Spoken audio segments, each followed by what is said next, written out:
მოგესალმებით ჩემო მაყურებლებო, დღეს ვისაუბრებთ ერთ-ერთ საინტერესო ფაქტზე, თუ როგორ შეძლებს ავტომობილი 1 ლიტრი ბენზინით 230 კილომეტრის გავლას. ეს სენსაციური ავტომობილი შექმნეს რუსმა სტუდენტებმა. ახლა კი მოდით ვისაუბროთ ამ საინტერესო თემაზე. რამდენი კილომეტრის გავლა შეუძლია ავტომობილს 1 ლიტრი ბენზინით? აღმოჩნდა, რომ ძალიან ბევრის.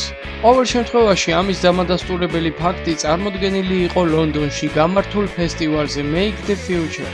მაგალითად, მოსკოვის სახელმწიფო საგზაო საავტომობილო უნივერსიტეტის სტუდენტებმა ჯგუფი Madi Eco Team-დან წარმოადგენს ავტომობილს, რომელსაც 1 ლიტრის საწვავით 230 კილომეტრის გავლა შეუძლია.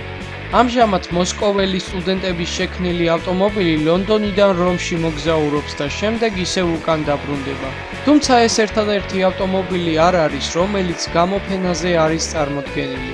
გამოფენაზე მრავალი მომავლის არაჩვეულებრივი ავტომობილია წარმოდგენილი. ამით კი ჩვენი ვიდეო დასასრულს მივახლო და გამოიწერეთ არხი და დაელოდეთ საინტერესო ვიდეოებს.